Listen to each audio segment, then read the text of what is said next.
And good evening.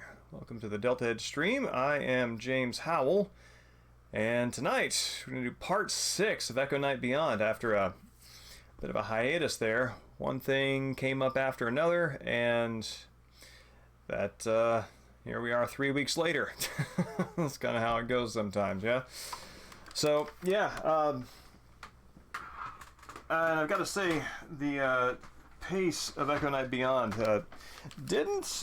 didn't quite, prod me to feel the urgency to get back to streaming that I like to have.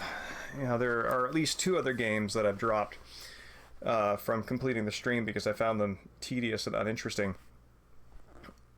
despite liking them quite a lot. In fact, Legacy of Kain Defiance is a big one. Evening, Space Hamlet. It's good to see you.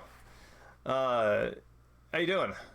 And I'm thinking, why continue to plow through a game that doesn't interest me, but the series interests me, and this game and its quality, I believe, directly impacts the viability, the market viability of a series that I care about quite a lot, and that I think finally saw the light of day with Duracine, which actually Space Hamlet and I streamed together early on in the Deltahead stream series, and that would be a good one to revisit. What?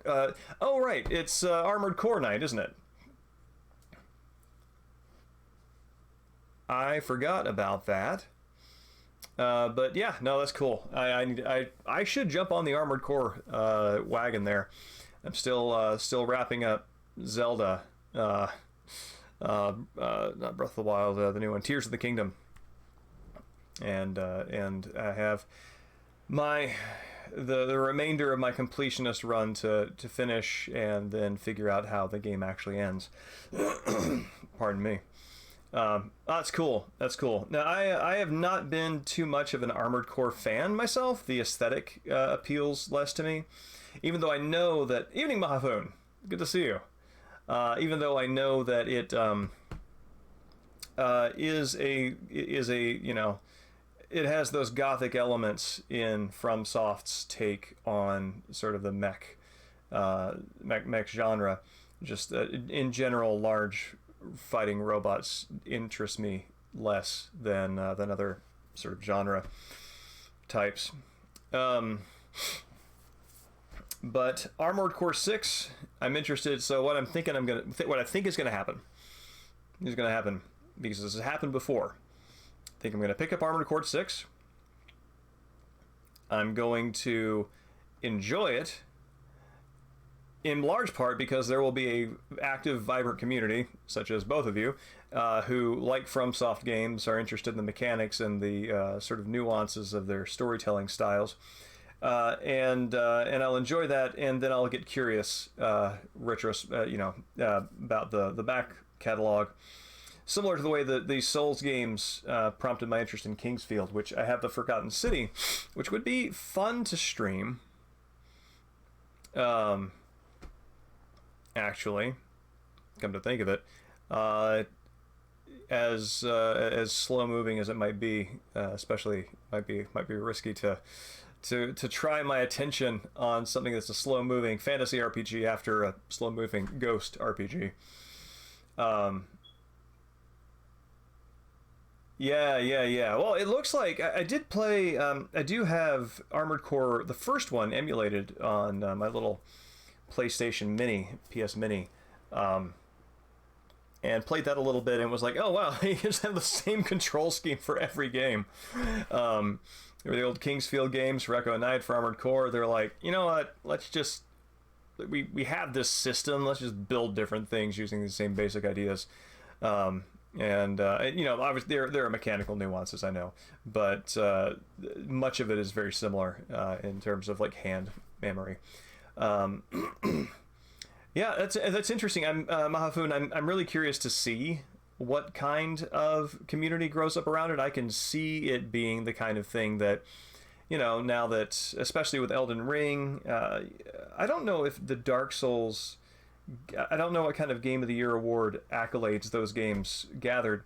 I don't I mean, obviously they're major sort of cultural touchstones in game history of the past 15 years.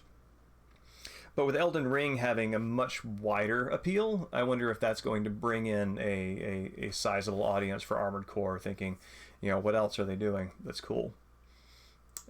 Yeah, no, when I played Echo Knight 2, which was not available in English, so there's a fan patch, and I played it through emulated. I had to remap the shoulder buttons, which give you your up, down, left, right strafing behaviors. I had to remap those to the DualShock 3's thumbstick, or DualShock 4's thumbsticks, so I could play it. But actually, but I'm going old school on this one because that's what I have, because it's the actual thing.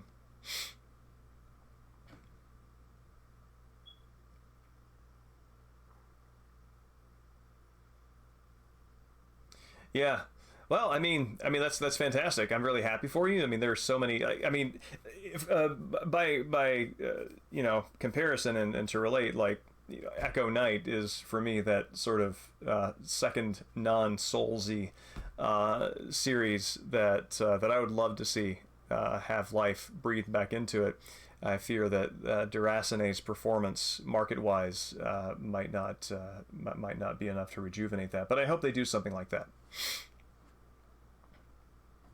Interesting.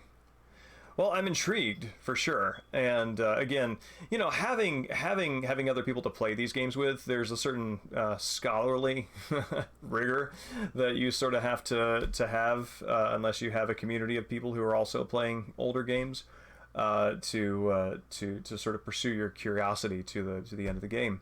And it's much easier to jump in if there's like an active community of casual folks playing as well. But to get a little bit closer to Echo Knight Beyond, a little bit of show and tell. I don't have. I've watched Santo movies. I don't have a show and tell slide for you, so I've just got the books of what I've been reading. So been going through Dylan Thomas's collected poems. And these are, man, Dylan Thomas he's great because he is simultaneously one of the most accessibly anthologized poets because of Do Not Go Gentle into it. Do Not Go Gently or Do Not Go Gentle? Do Not Go Gentle might be my southernism. There. Do not go burger into that good fries. Do not go gentle into that good night. That's it. So it's like there's that which everybody reads at funerals and has a sort of very pick you up, ain't going gentle and no good night. Has a good rallying vibe to it. And then there's but most of his work is syntactically very strange, in a way that I find very compelling, and that it is it's the sort of thing that are like I guess, to use a FromSoft comparison, Elden Ring's accessibility, if you go into that thinking that all of FromSoft's games are like that, you're going to be sorely disappointed, because they are, even in the Souls lineage, somewhat more esoteric, even for the lack of a jump button, right? But yeah, on no work of words now for 3 lean months, in the bloody belly of the rich year and the big purse of my body, I bitterly take to task my poverty and craft. To take to give is all. Return what is hungrily given, puffing the pounds of manna up through the dew to heaven. The lovely gift of the gab bangs backed on the blind shaft. I mean, there's that very Gerard Manley Hopkins-esque comfort with being unintelligible but musical. And the longer you stick with it, you do find that there is a meaning in there. Well, that could be quite plainly stated, but that's not why we're here reading Dylan Thomas, right? Plain statements are for a different kind of poet. So I've been enjoying reading these, and it's actually helped me with a project that I'm working on, where I was looking for a reference for a particular range of my own style that I sometimes need to read around that other writers like that to access. Started reading Theophila. I don't know how to pronounce the first name, but I do know the last name is Gautier. One of Cleopatra's Knights. which shows up in H.P. Lovecraft's essay on supernatural horror and fiction. I think that's the title of it. As a great example of weird fiction and evoking the strange, mysterious, and long architectured civilization. These sort of ruins and that sort of gothic vibe, except with a little bit of overlap with a sort of ancient Egyptian theme that I think was more popular back then than is now. I think the closest we have to it is The Mummy with Brendan Fraser. So I've started reading this, and as expected, the landscape descriptions are crisp. They are brutal. They are the kind of aesthetic broken things that of ancient time that you would associate with Lovecraft. On the more difficult end of things, these two things have paired well. Finally getting back to Sartre's The Imaginary, which is, I believe, an earlier work of his that he is talking about perception in a way that is very difficult to follow, and that is so idiosyncratically descriptive that it's difficult to find purchase on following him. But he goes. But this is the thing. I don't dismiss any of it as word salad, even if it is difficult to follow, because word salad, I think, implies a deliberate intent to obfuscate, and also implies that the speaker himself, in Sartre's case, doesn't have something meaningful to say. They're just throwing words out there, and I don't believe that's the case here. It's just, as a reader who both doesn't have direct access to the perceptions he's describing, and who also, it's just frankly, as a layperson, I am unfamiliar with this kind of writing in my daily life. If I were an academic, right, I would have a much quicker pickup on it. He gets places, though, that are extremely valuable to me, and that's what is worth reading. The big idea in here that interests me is his writing on the symbol as a category of image, and describing how he thinks we arrive at images and what they mean, and also really his the sort of assertion that we organize our lives through imagination. We organize ourselves through imagination and through these structures of imagination that he calls images, and that is what we can know. The sense is never simply the sense. Sensory experience must be converted into an image for us to be able to navigate. And for me, I think that's very true. The complement that I'm reading to this is Alfred Korzybski's Science and Sanity. Alfred Korzybski, it's general semantics is the field that he founded back in, I think, 1941.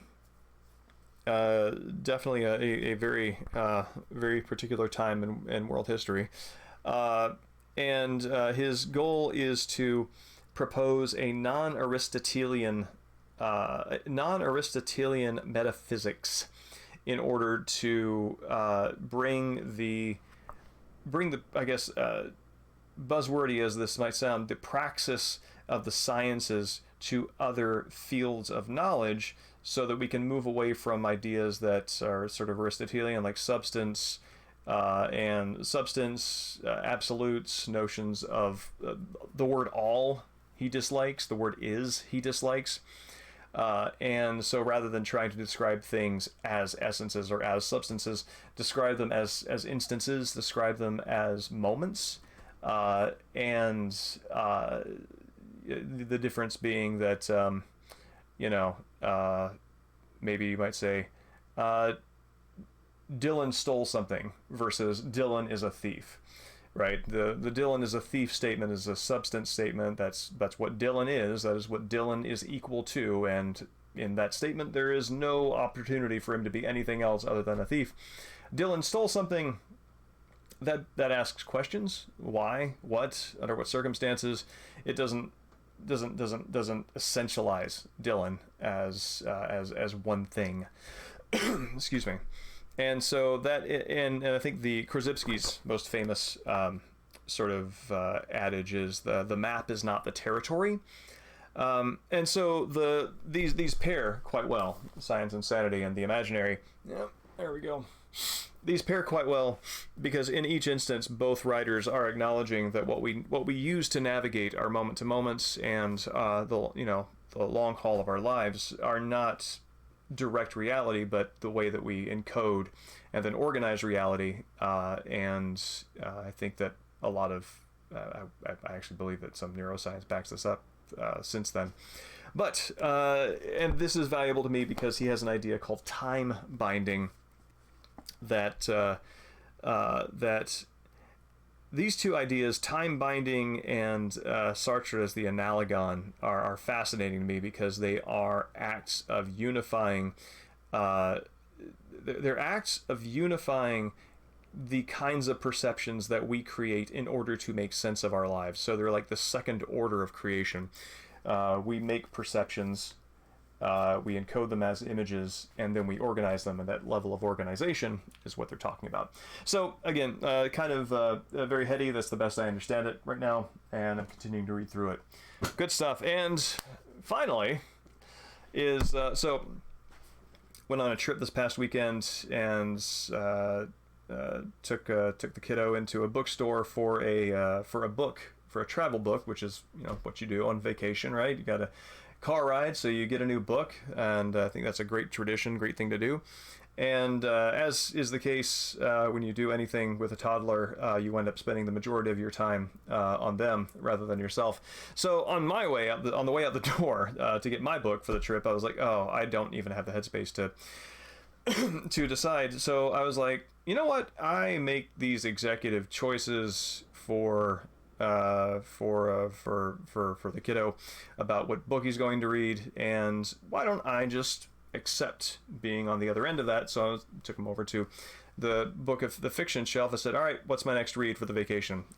Grabbed something, and I was tempted to look at it, but I realized that if I looked at it, then I would be violating the rules of the game, right? Which is to accept it, and I'd wanted just to see what it is.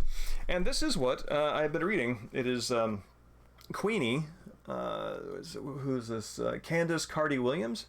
Queenie by Candace Carty Williams, which is about a black English woman dealing with the personal difficulties following a breakup in a 2 to 3 year long relationship, and sort of finding a great deal of instability in her life as she struggles with that. The blurb on the top is by Candace Bushnell, who created Sex and the City, and that is very much that's the target audience, I think, for this book, outside of the curious and the accidental.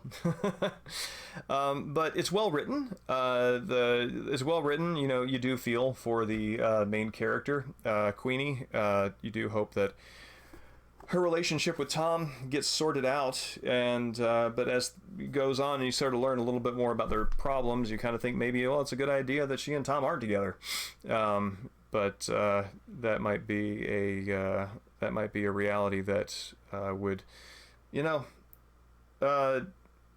affirm the maladaptive behaviors she's sort of following in trying to deal with all that. So yeah, Queenie. It's fun and unexpected, and I think that this is actually a really good way to broaden your reading horizons.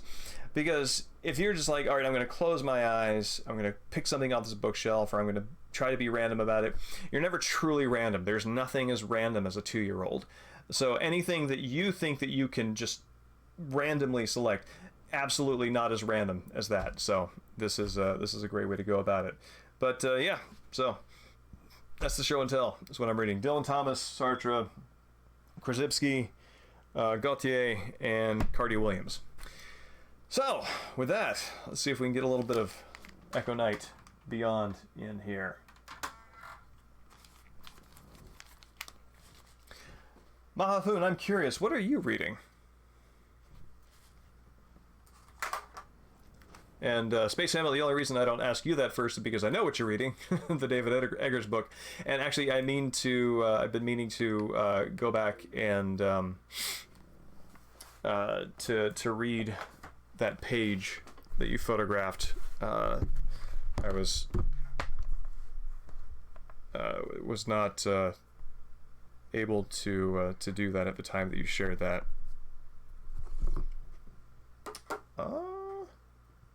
What's going on here? All right. Let's see. Move this over here.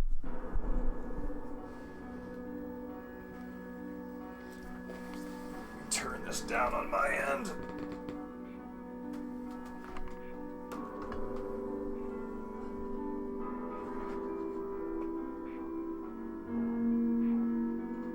Oh, well, that's what's going on.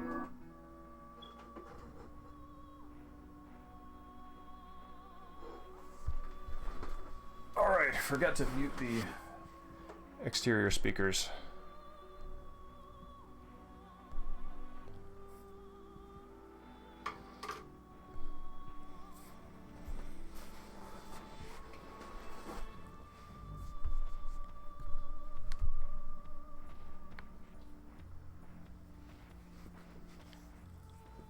Oh, that's exciting!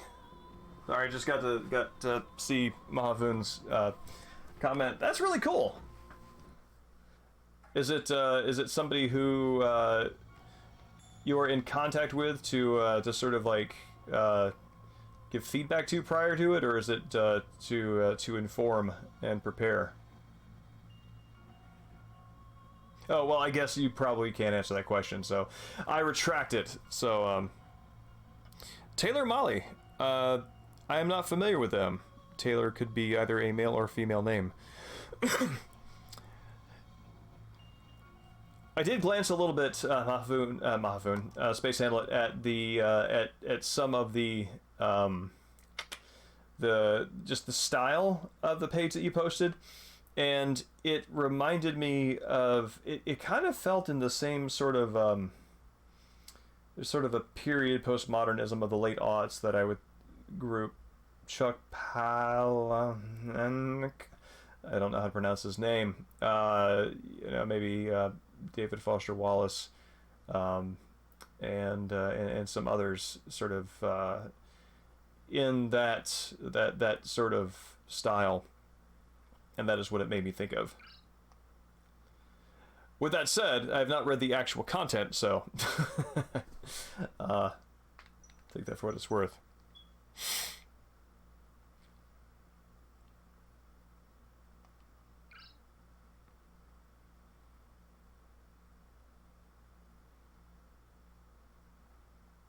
Oh, that's nifty. Well, that's exciting. What a cool gig.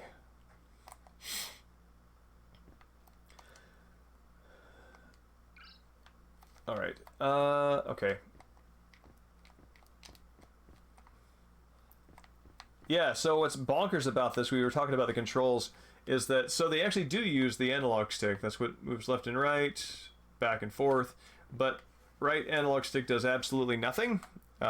You have to use your shoulder buttons to look up and down, and to strafe left and right, So yeah, very strange. Oh, interesting. Okay, I thought it was uniquely formatted, Space Hamlet, as a stylistic thing for the book.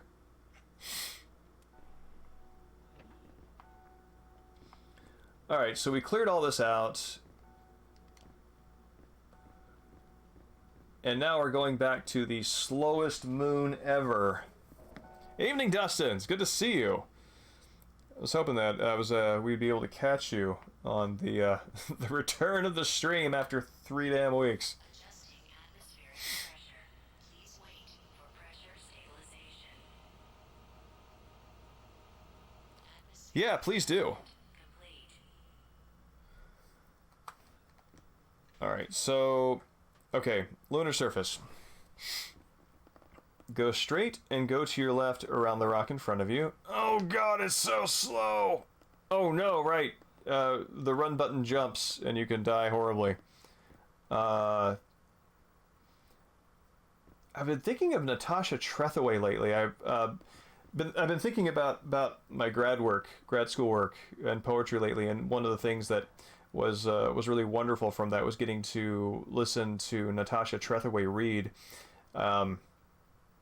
in a very small audience, and she was very generous with her time and her questions, and an excellent orator, just so good. And I think Native Guard is her best known book, and would like to grab something recent from her to revisit. Okay.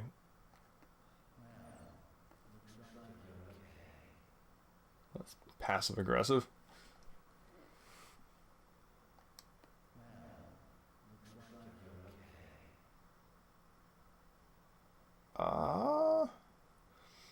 Okay.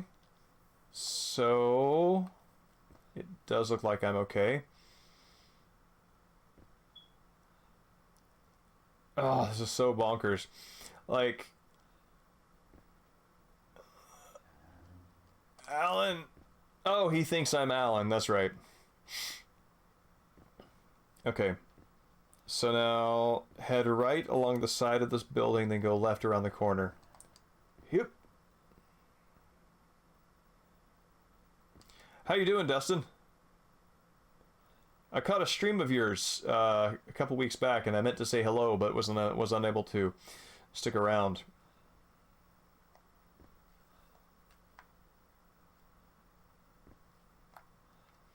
Okay. Turn left on the corner. Should look up. See some sort of building with a large doorway. Okay. That's where I need to go.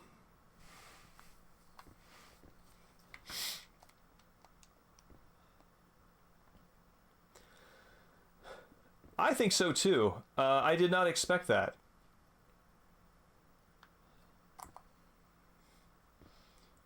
In fact, something that I kind of expect from this particular sequence is to be out here. Uh-oh. Ha!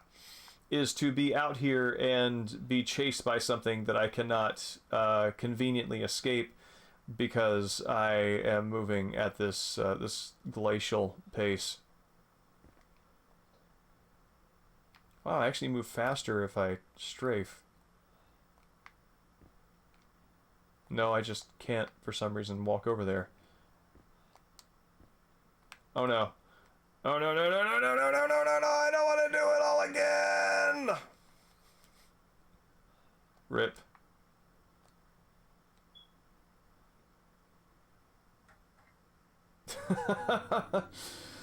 Man, not even the satisfactory feedback of a crunch of broken legs or anything. Just game over.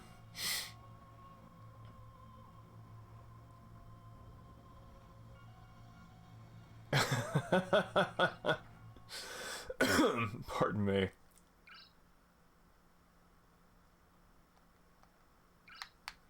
All right. See how this goes.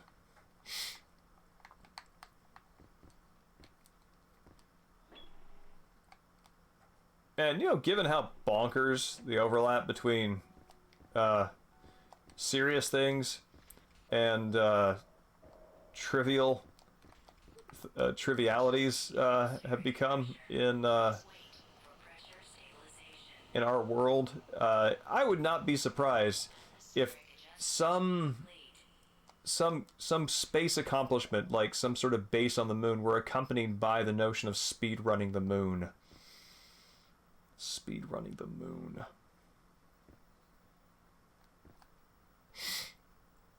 Oh no, that's like legal rubric. It's like this weird combination of legal and technical jargon all rolled into one unavoidable sort of like uh, mouthful. I know that like if you look at the controller, the not controller, the instruction manuals from PS2 games, and also in PS2 games, you know, you see it formatted and spelled exactly like that every time, and it's so cumbersome.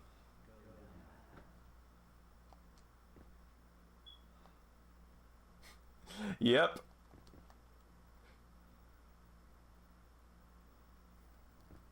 Memory card 8 megabytes for PlayStation 2 trademark.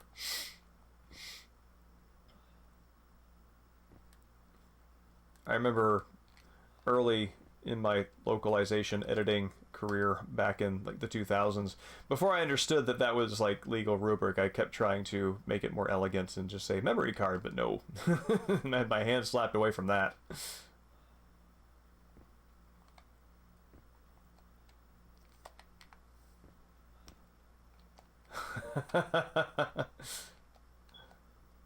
All right.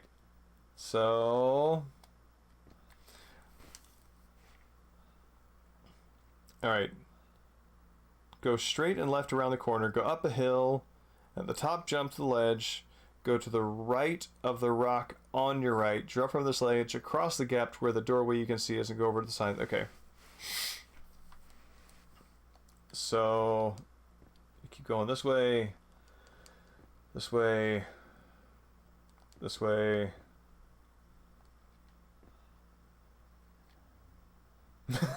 I love that Alan. Okay. So yeah, so I need to go over here.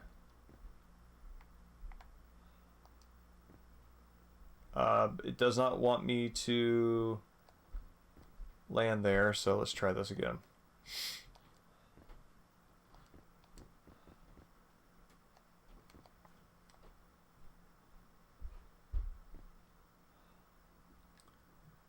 So right here is where I need to be.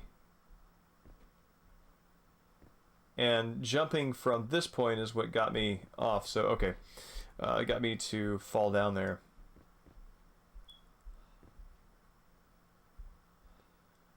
So, jump.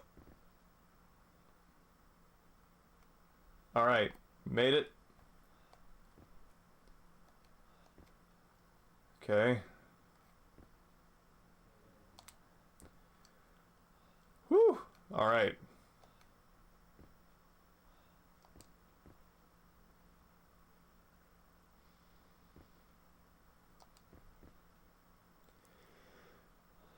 Does this say garage? It says garage. Yeah, right. Uh, oh man, you missed. Maybe you didn't miss it. The last stream I did on this actually had platforming where you had to jump in that environment. No way to change your direction midair onto moving platforms. It was pretty rough. All right. Cool. I think we're good on battery.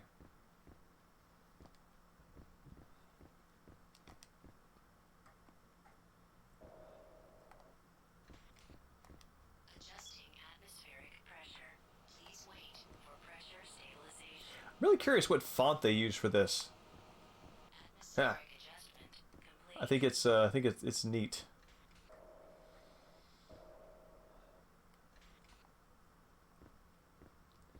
Fog. All right, seems okay.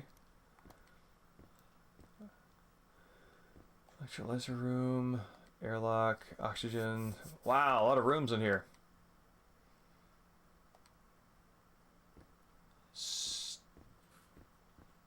Stope of regolith, work passage, stope, control room. There's got to be another word that's supposed to be. Oh, now here.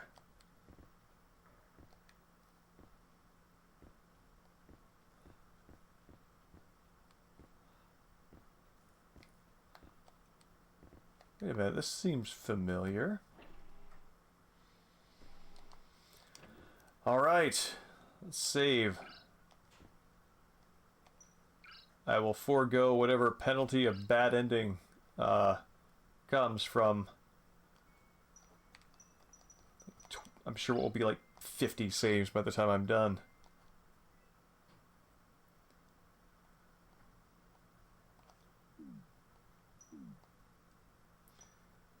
I remember how survival horror games really penalized you for that.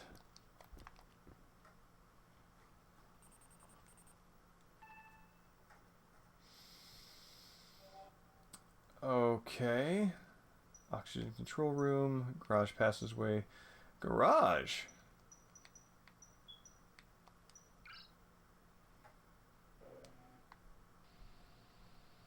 Oh, that's where I came in.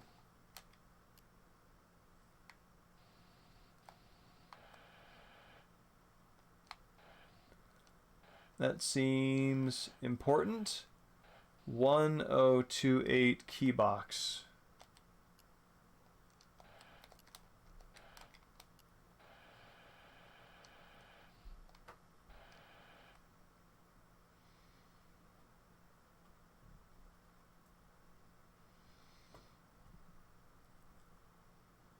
Huh. Interesting. I wonder what the through line there is in terms of projects. Okay. That battery might be something that I need.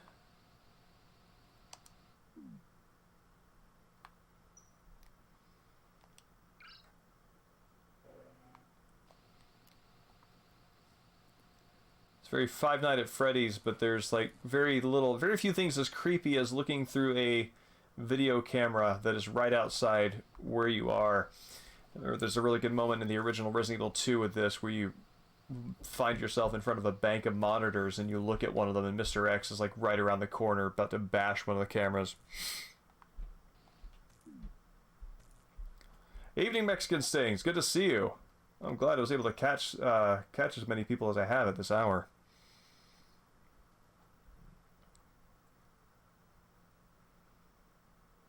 Oh, man.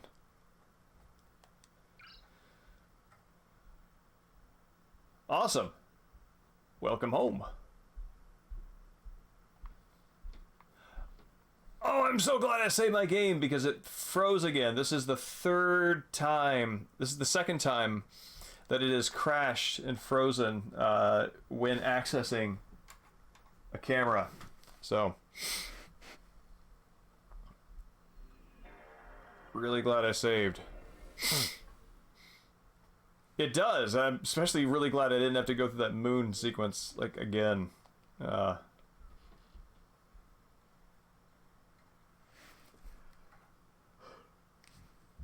me. Oh, man. We finally got our smoke season about a week ago. Now this time I think not Olympia, Spokane, Washington was on fire, or at least the area surrounding it, and that toxified the air all around here.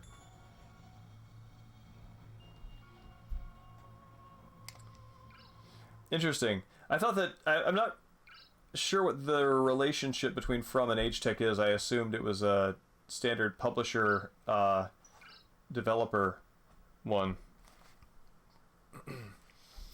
But I guess they also provide tech support, sounds like. Alright, let's try this camera again.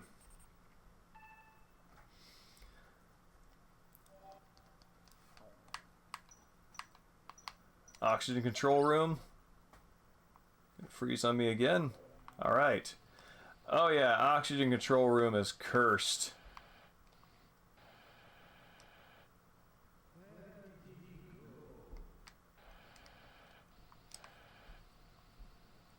I think I see, yeah. This is far better than the conventional one. I've never seen minerals that produce this much oxygen.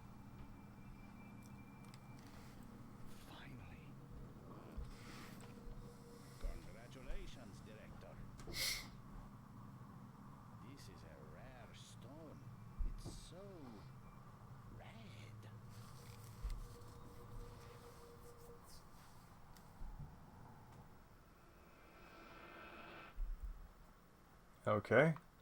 I guess that,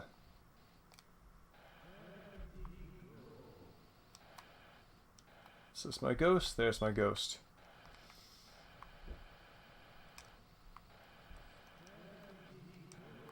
I'm detecting the accent of the guy who I just heard speaking, so I think that's probably his fate.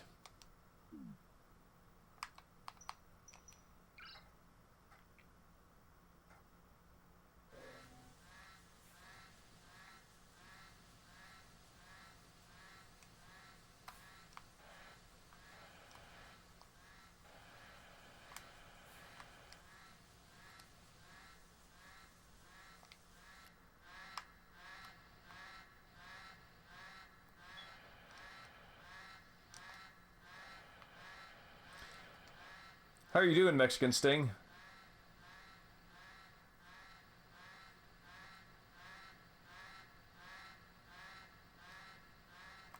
Alright. What? Fog is really thick in here.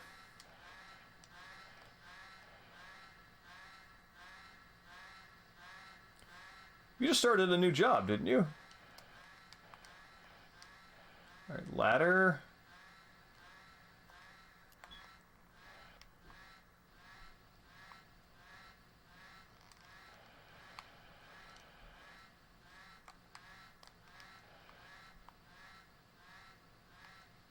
Oh, 6 months ago. Wow. Well, you still, it takes a year to really acclimate to any job. So it's new enough.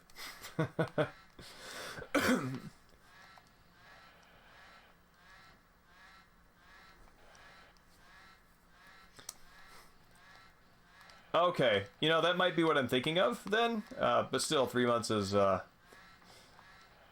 3 months is a pretty big margin to be off by on my end. All right, what internet? Tell me what to do. Garage passageway, monitor room, key box, the number. All right, camera 2.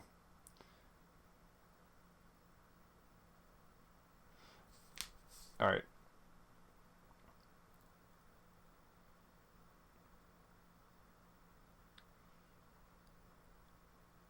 Okay, so climb up the ladder. And okay, that's what I'm using that for. Yeah, Mahafun. One of the things that is very interesting about sort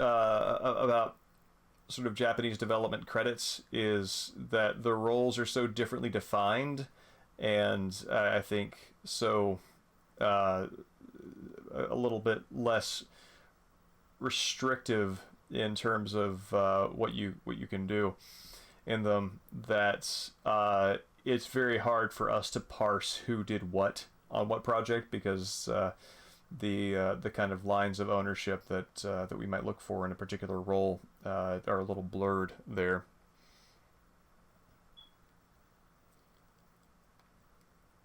Oh no, I'm so sorry to hear that. Did you have a good time at Evo? And congratulations, that's awesome.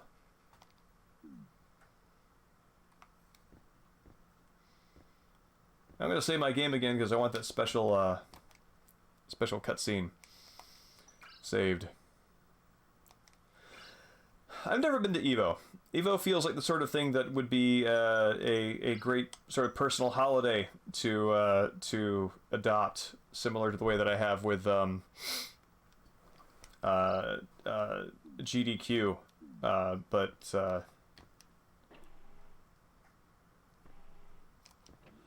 I don't know enough of the games usually to do so. Yeah? What were your favorite sets?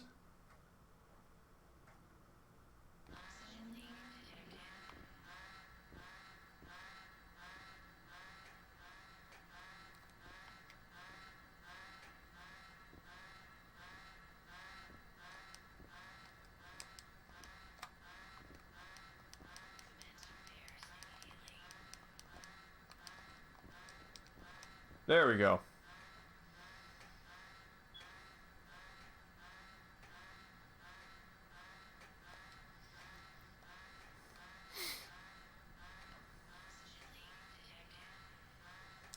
that's right. You're a real big Tekken player, aren't you? Tekken, right?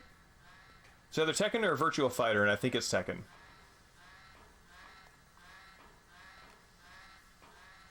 They're basically the same, right? No, don't don't punch me.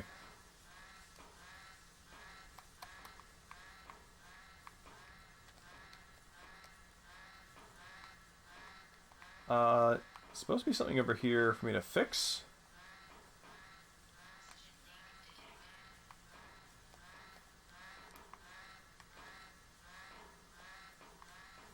Ah, there we go.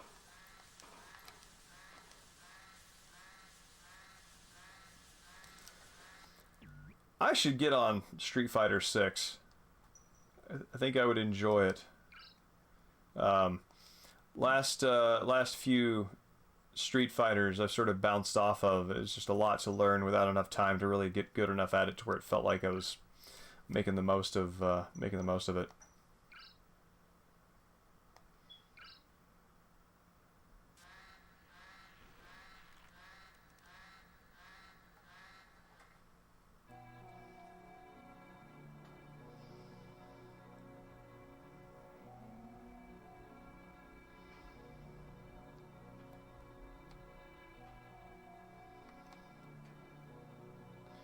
That's my ladder.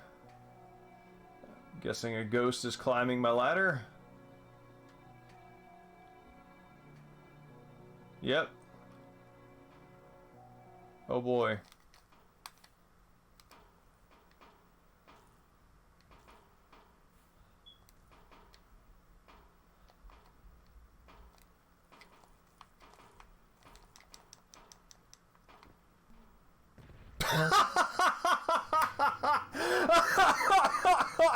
No more low G for you, Buster.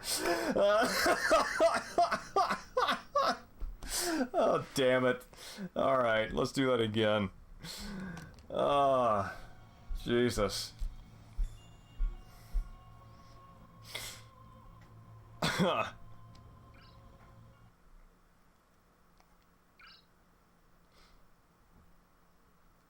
Just crumple. Legs break, helmet breaks. Goodbye, Richard. Do this horrible, tedious thing again.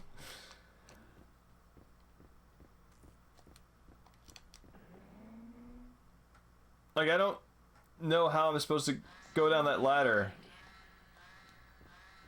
Let's practice. Let's practice going down this ladder.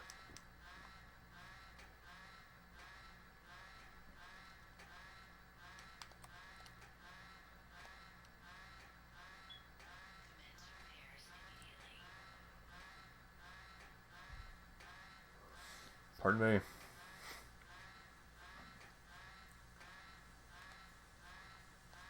See, this is bonkers. Like, I mean, are there areas where I need to make haste by running off the ladder?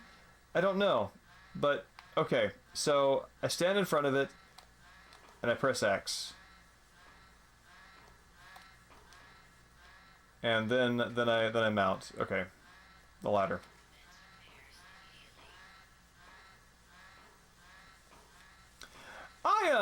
I never got Tekken. I think it came along around the time that like a bunch of other 3D fighters did.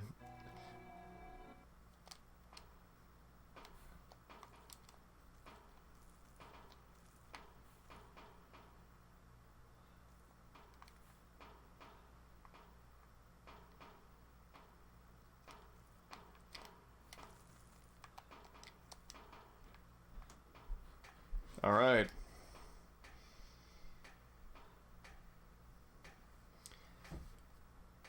Control room door on my right.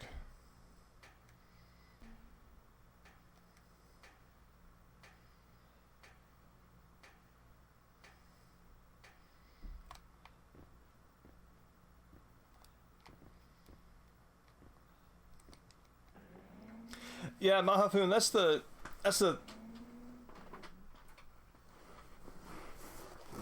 That is what is weird to me. Because if I'm never going to encounter that, why would you give me that obstacle? I don't know. I feel like I'm being a little more harsh and scrutinizing of the design here because it does some things that... It does some higher level things that irritate me, so the lower order things might not really annoy me as much, but they do more so.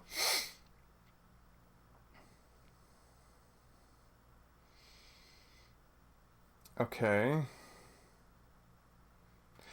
Oh, okay, so I think that if you remember, we saw a guy in this room in the corner repairing that pipe drew him out, I think.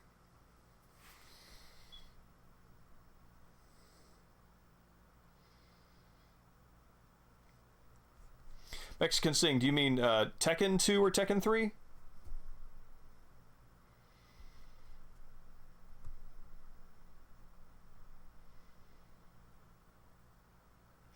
Tekken 2 was extremely popular among some of my friends when it was current.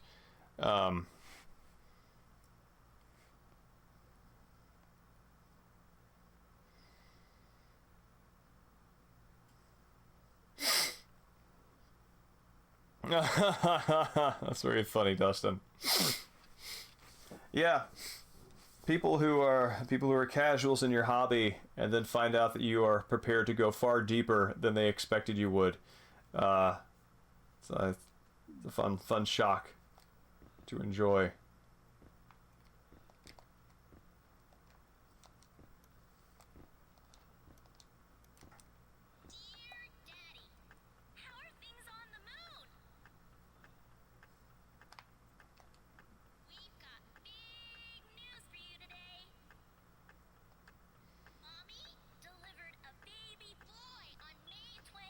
May 24th. He is so cute. So you have to come home soon so you can see the new baby. This is going to be pretty upsetting news if he's been up here longer than like 9 months. I'll be sure to send you a picture of him when I send this doll. See you soon and take care of yourself. We really, really miss you lots. Love you, Daddy.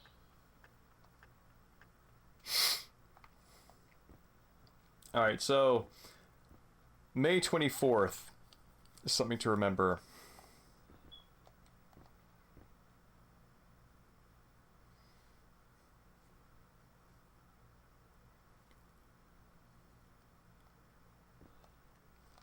Alright, so let's look at this book.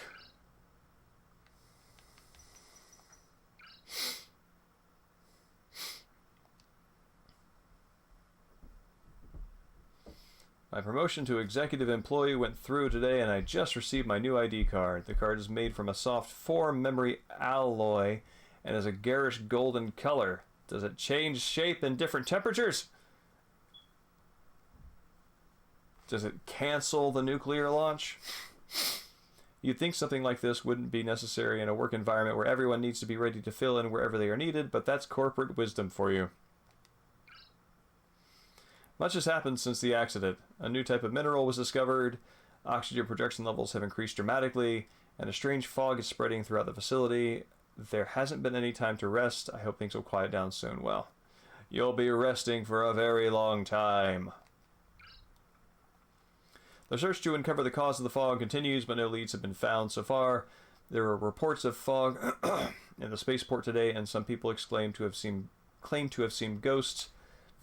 Everyone is exhausted, but headquarters is still insisting that mining operations go ahead as scheduled. When I last spoke with a colleague back on Earth, he told me that the director had been in contact with HQ regarding their pressure to meet mining production quotas to the exclusion of all else. The director has worked tirelessly on this project, but hasn't seemed himself lately. There are reports of him wandering about the facility, clasping the stone and muttering to himself, "Oh boy." He's got the cursed stone shakes. My executive employee status was revoked today. Mining operation delays as well as my lack of success in locating the fog source were given as the reasons. Oddly enough, I am actually relieved I've discarded my executive employee ID card and I'm just a normal worker again. Maybe should have deactivated it first. I mean, for my purposes, that's great because I can use it, but first job will now be to see what can be done about the fog accumulating in the spaceport. The search to uncover the the curse of the fog. Not those aren't I ams. The first one is the cursed. It's like the curse to uncover the curse of the fog. I want to say no, trochaic meter is just the opposite of an I am. Dactylic? Is that right? Excuse me.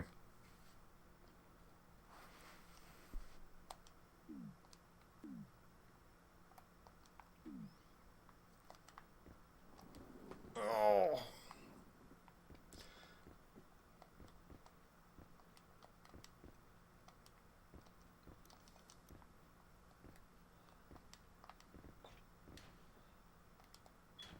Oh, I didn't like that at all.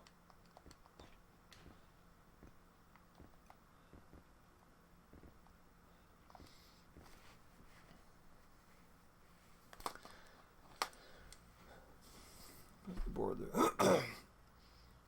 Yeah, no, I've been doing more writing lately, and even though I don't typically work with fixed forms, the rhythmic component of fixed forms makes its way into my work, whether it's metric or alliterative from Old English, and it is very. You don't really encounter metrically sound writing out in the wild, and so it's nice to. I mean, everybody likes reading their own prose. I think it's nice to read my own prose and to see the rhythms in there and feel like, all right, yeah, this has got a bounce to it. Look at the trash can to the right of the desk and search it. Seriously, that's what I'm supposed to... Kidding me. Alright, let's take a look at this thing.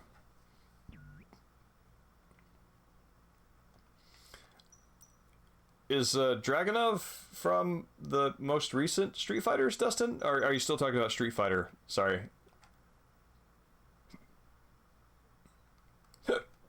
Excuse me.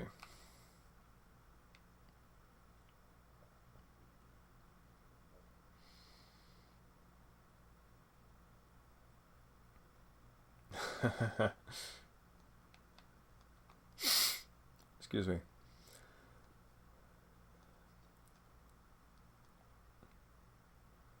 Yeah, I hear that, Mahafun. Okay, Tekken character. Gotcha. This is another thing. Is like I kind of peaked in fighting games with around Third Strike, which I was pretty decent at, and that's sort of where my awareness of everything sort of ends.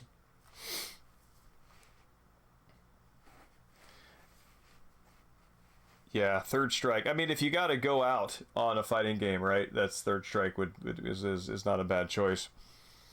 Okay, open the cabinet nearest the door to find a few batteries.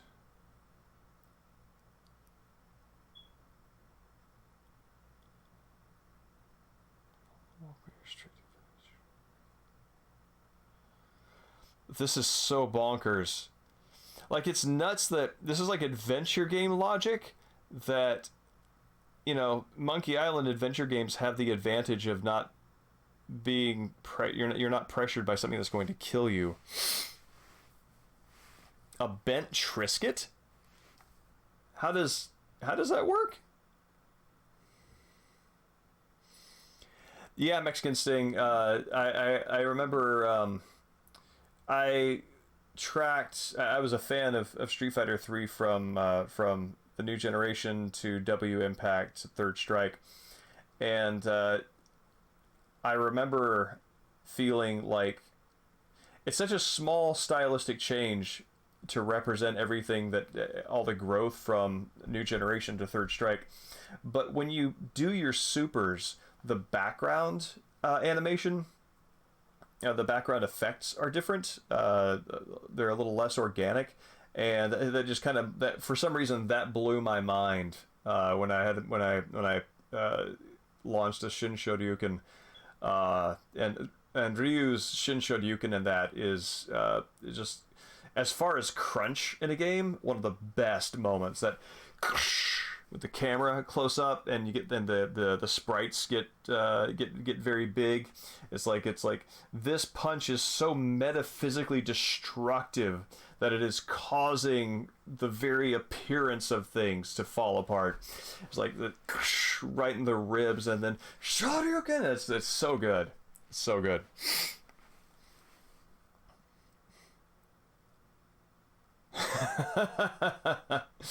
Yeah, it was a big day when that came out on Dreamcast. I think for the longest time, as good as that game is, as great as that game is, it was sort of stuck on the Dreamcast for many years until it finally came out on a PS2 Anniversary Collection. Anyway, so I am. It's a fire extinguisher.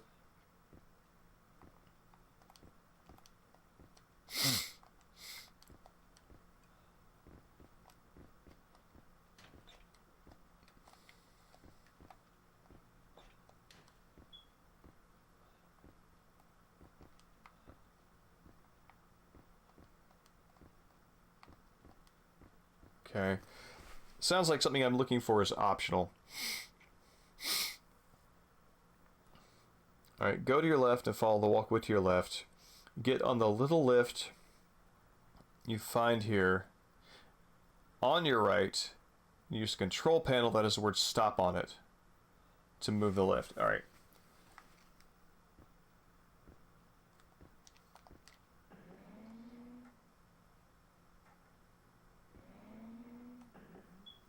Okay. To my left.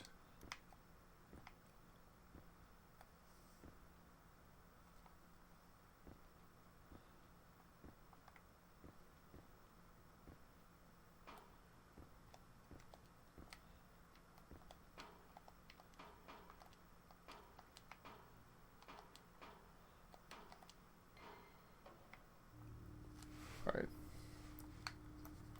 So this is going up. So now I'm going to follow the walkway to my left and find some machinery that is super hot.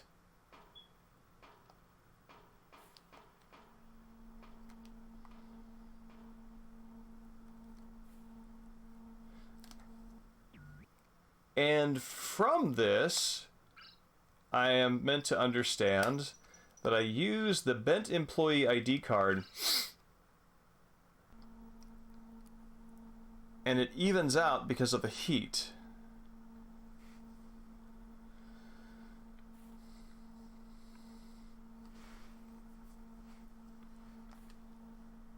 Executive ID card.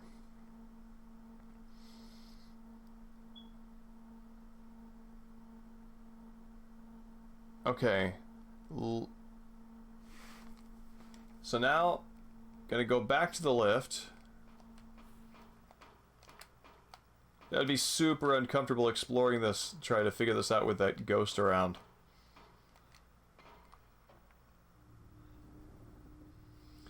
And there's supposed to be a vent system control on the left.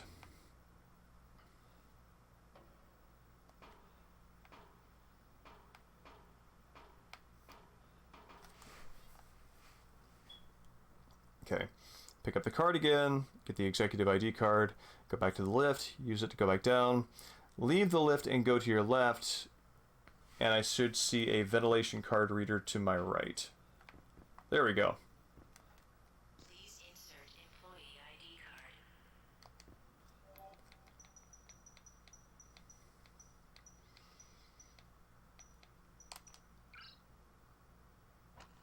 ID verified. Ventilation system activated. All right. Ghost fog, be gone.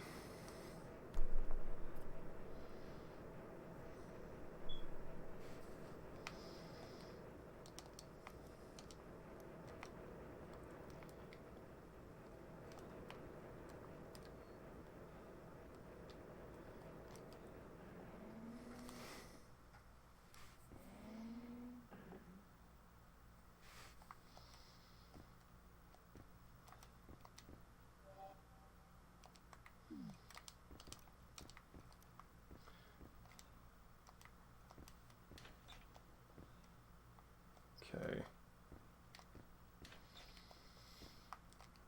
There we go. Yeah, it's nuts to me that the relevant item was not in the closet that the ghost had been looking at, but in the trash can behind him that I could not see. Let's see, what does this look like?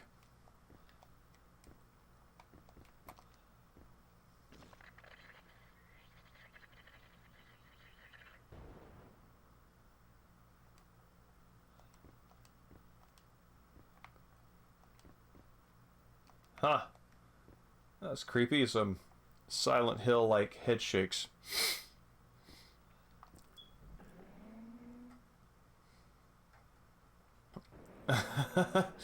Yeah, this spaceman is. I mean, we all have a lot of regrets from this.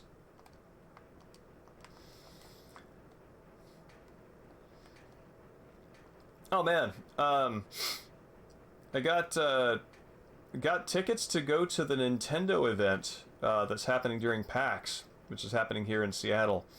And one of the things that they have there is a Pikmin 4 event. I think that's one of the few that has a few special events on that day that still has a vacancy. And it's a shame because I don't really play Pikmin. Ha! Jesus Christ.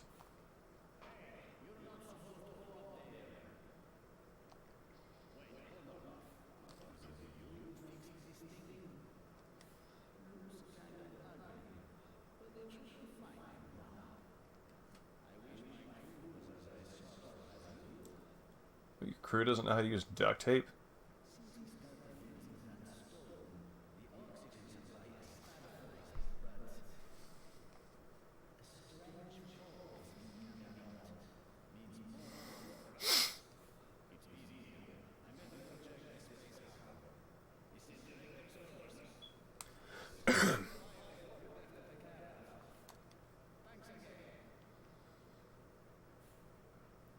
I like this dude. It's nice to see a ghost who's the man of action.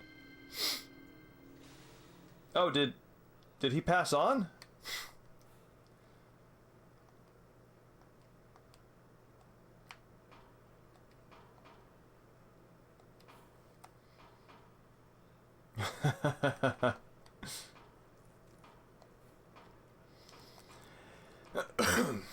Excuse me. You know, it's interesting. I guess it does have its own version of dejected guy at the start. Like so many of the Souls and the Kingsfield games do.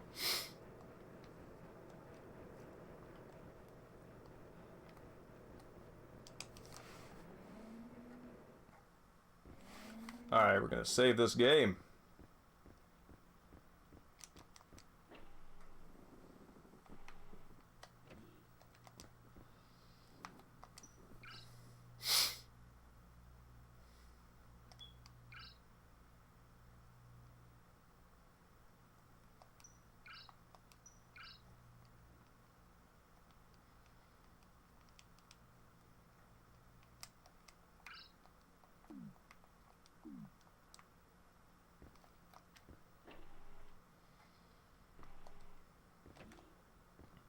Alright, back to the garage.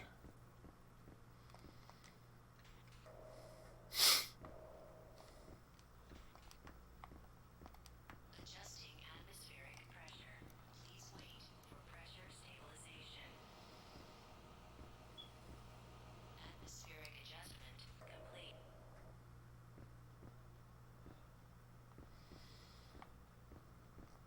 And something about this room feels very PS1.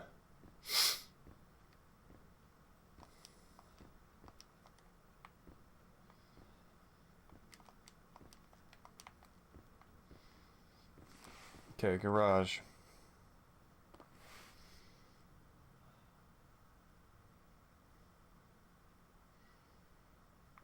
Okay.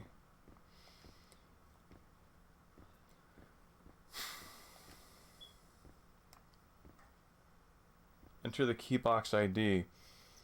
So 1028 is what we saw through the camera.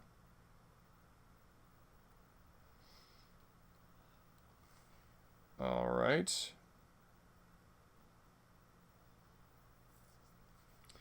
And the May... Oh, the keybox ID, right. That's identifying which box I want to open, and this is the password, which would be 524, because that was the birthday listed, or the date in that child's message. It's kind of crazy that, I mean, unless this is recorded in the notes somewhere, it's kind of nuts that that's your clue, because the robot breaks immediately afterwards.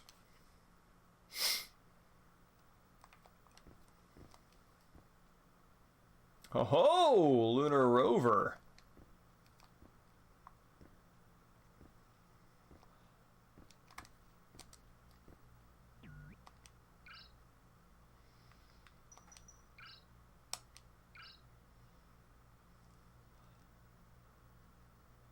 Not anymore, buddy.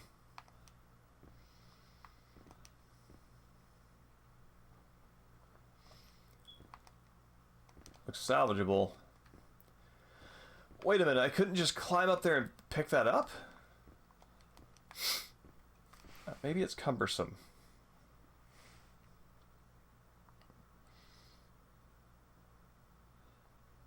Okay. So now I'm going back to the garage, the production plant.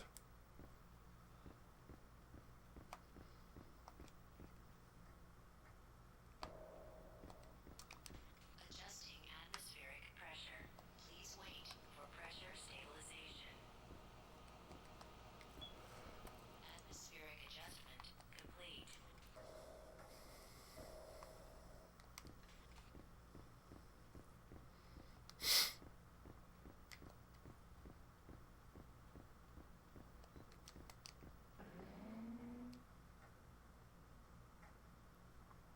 I'm taking this lift back up.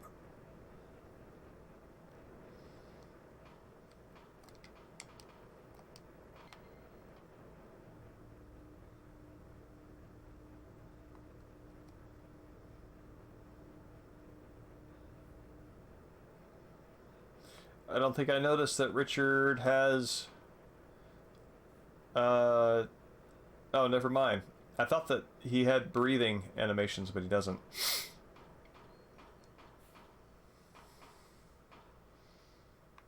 Okay.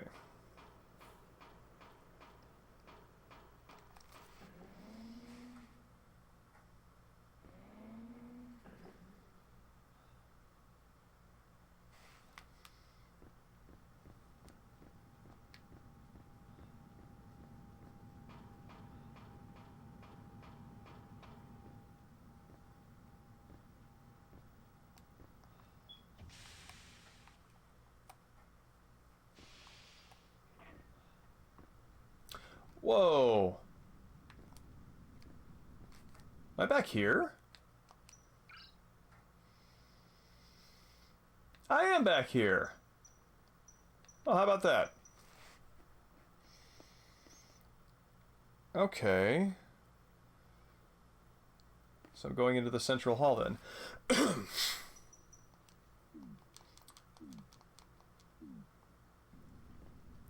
Well, just as a safety against any kind of crashing, I'm going to save my game again. Now that I'm over here.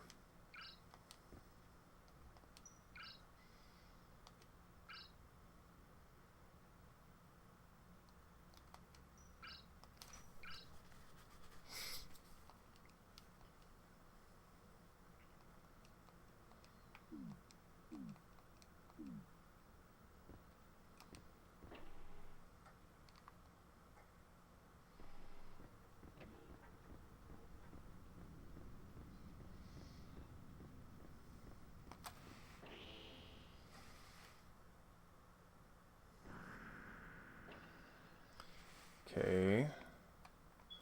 Let's see if our painter friend has captured that ghost who, he said he was off to do something at the director's orders, but it also gave me a bright flash of light indicating that he passed on. Yeah, I guess here he is.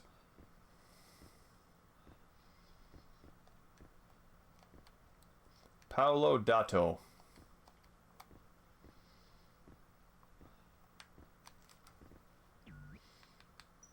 What do we have to say about Paolo here?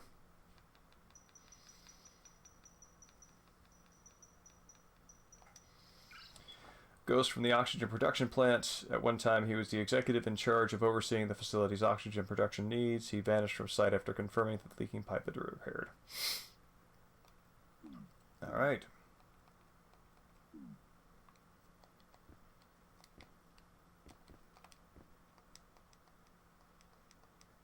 You see that thing on the desk? You can take it with you. Hope you'll find it useful.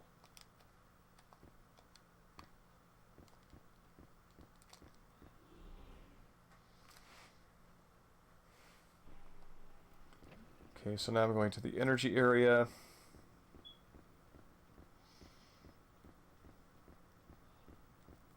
Which I think should be this. Yeah.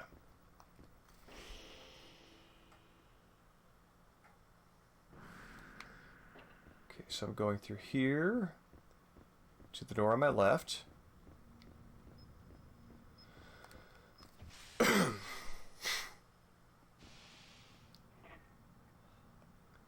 Going down the sidewalk. I think a ghost harassed me the last time I came through here. Even though there's no fog.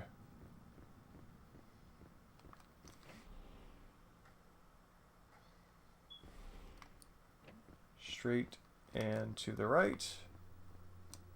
Okay.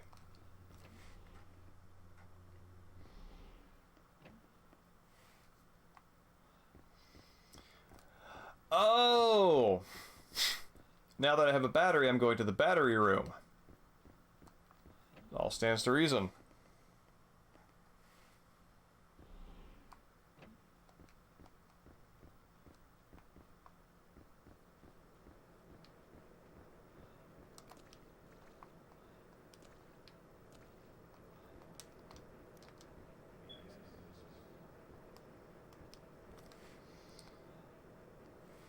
Okay.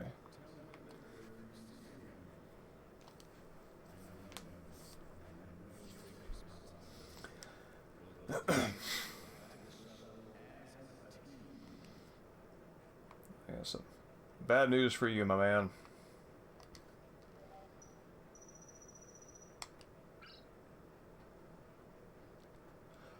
Victor has already moved on.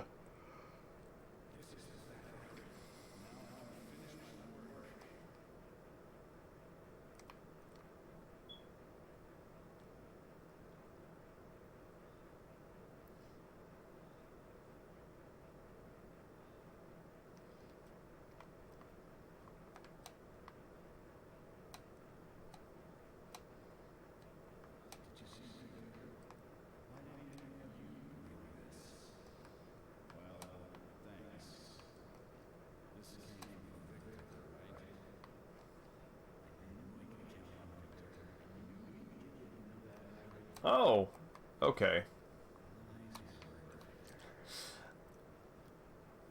Like, the irony here is that in a previous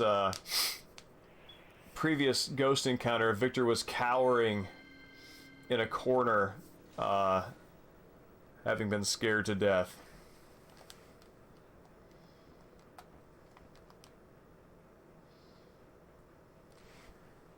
Alright, batteries recharged. Central hall. Rest area. Filtration plant.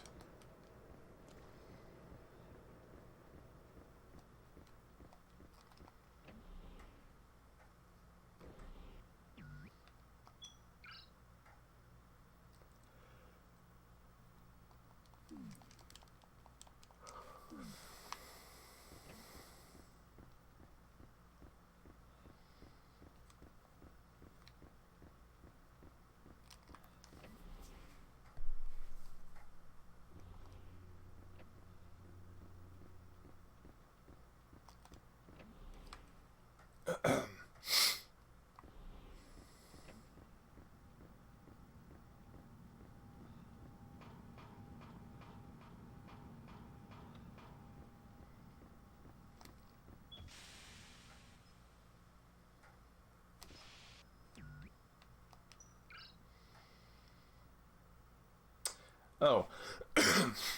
Seems like I went the wrong way. No, wait. No, wait. That's, where's Central Hall? Okay, yep. I am going the right way.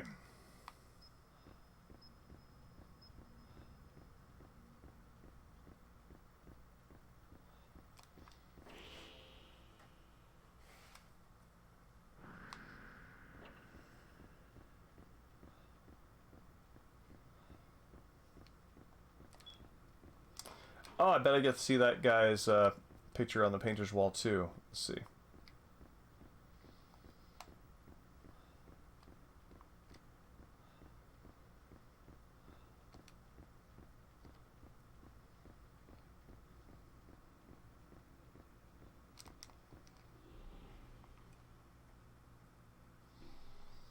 Yep, there he is. Dan Bertrand.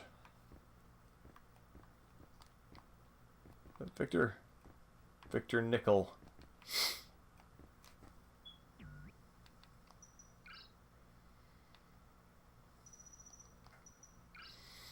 Shuttle pilot's ghost encountered in the battery room.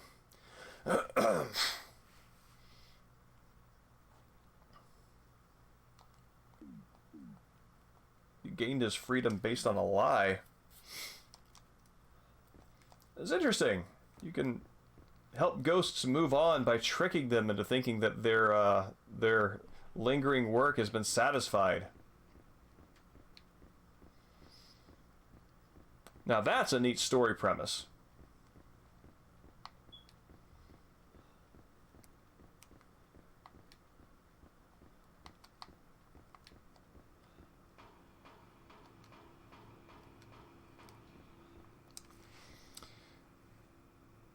Okay. Rest area. Oh, wrong button.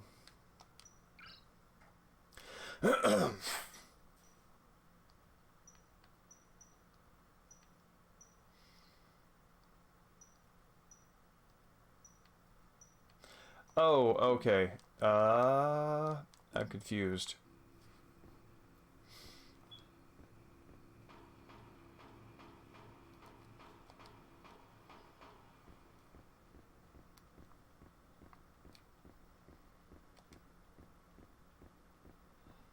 No, that's the work area. Okay. Central Hall. Go into the door. Oh, go into work area. Okay, this is the right way. Yep.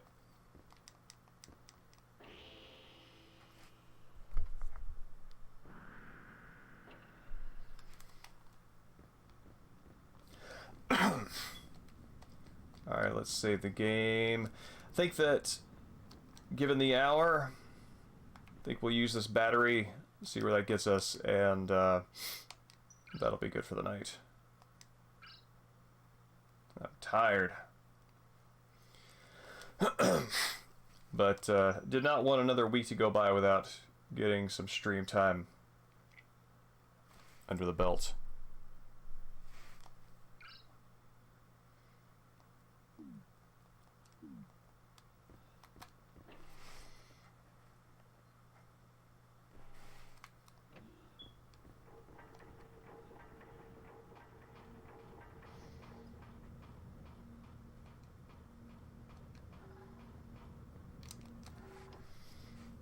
Okay. Go along the movie sidewalk. Go into the door at the end.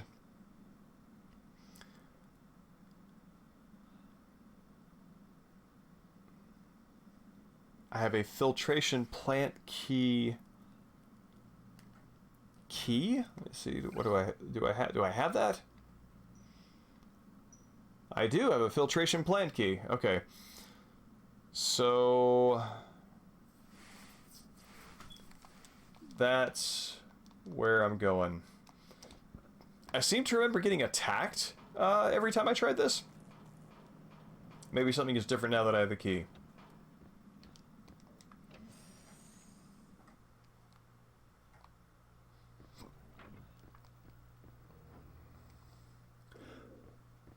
Oh. Oh, I guess when I fixed the pipe with the tape, it fixed all this.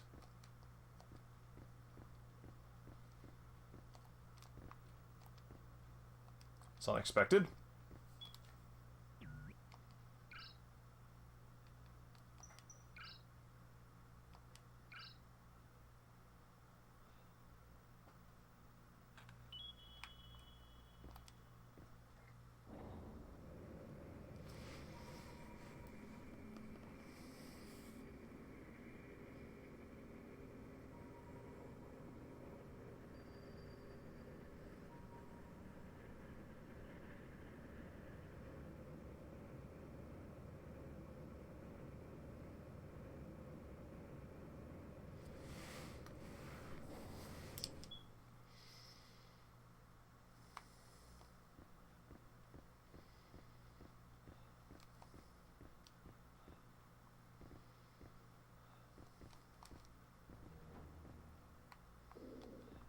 Oh, an actual body. Oh, well.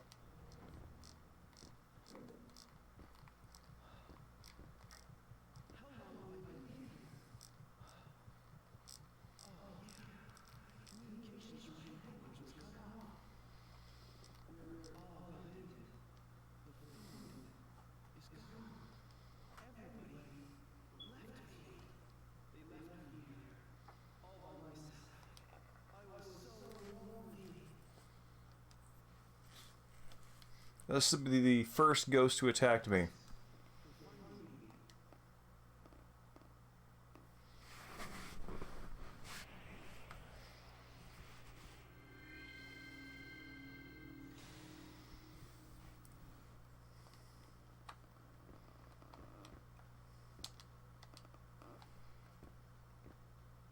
Interesting.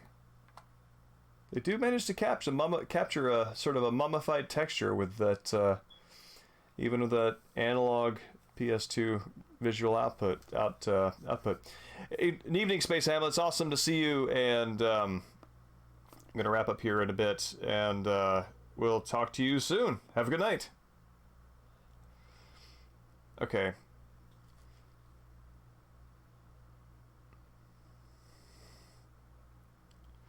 Okay, so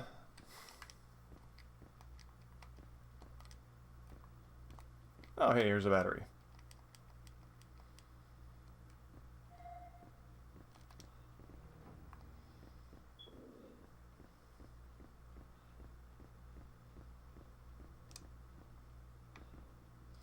So now I use this again.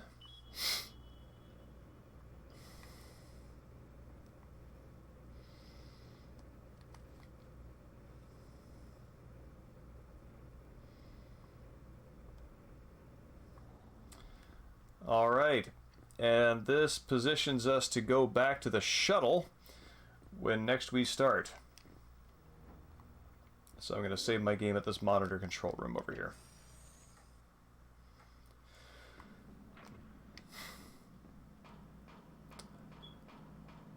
Man, I'm tired. There's a sort of tired where it's like you're sort of coasting moment to moment, and that is where I'm at.